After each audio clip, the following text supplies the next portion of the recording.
Gaaromsaa fugu kana meekula koe awwai cirracha tulani meekolil sila ato kule kana yeekula koe same esomsi kulani meekolil marjalan ko jalisa kule kula koe biya abon dule sana ane golil sifundula bahai sana ane kula koe sagal karabule sana ane golil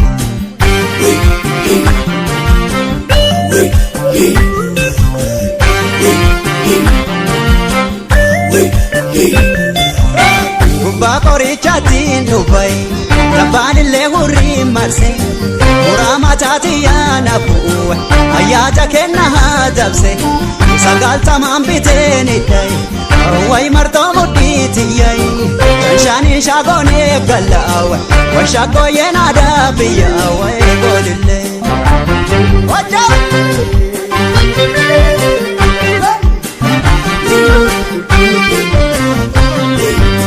Horu Kenya guddoo isa naanne wala kan gurguraa isa boontu wala kan gurguraa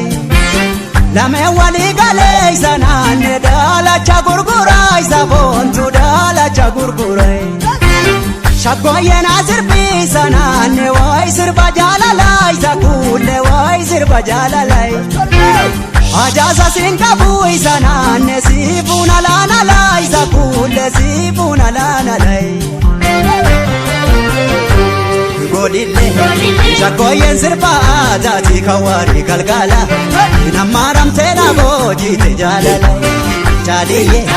kan jaalatee silaa homaa ija burraan qabu Sagaalillee karaa buleen dadhabu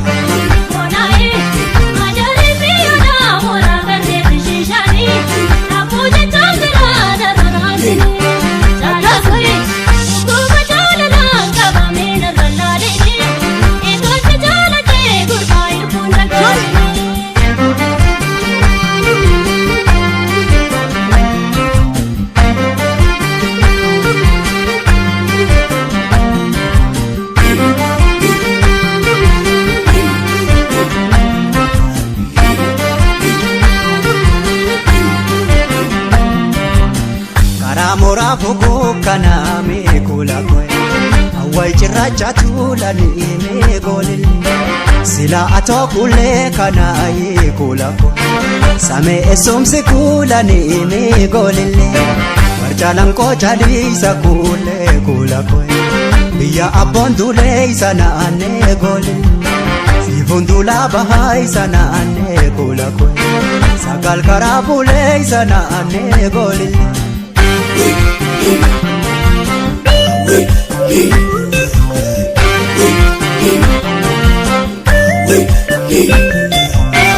Ilaali dardara Oromoo Angoofareen tarree galii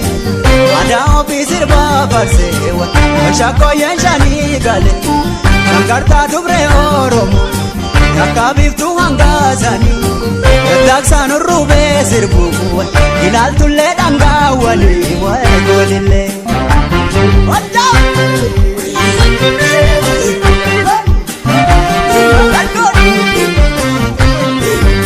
Ontoolee si marsee isa kuulle waa'ee gaara mul'ataa isa naanne waa'ee gaara mul'ataa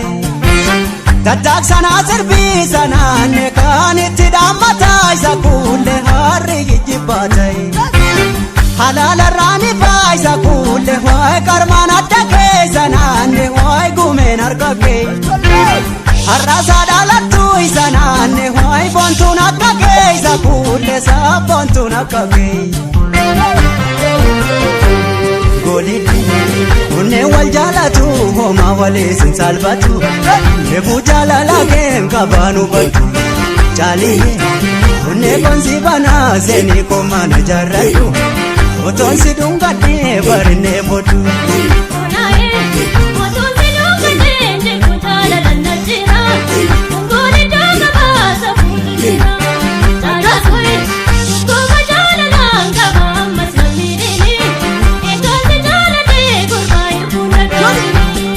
Egaan si jaaladhee intala waataan dhagaatiin Egaa si jaaladhe jaalawaa dandagaati.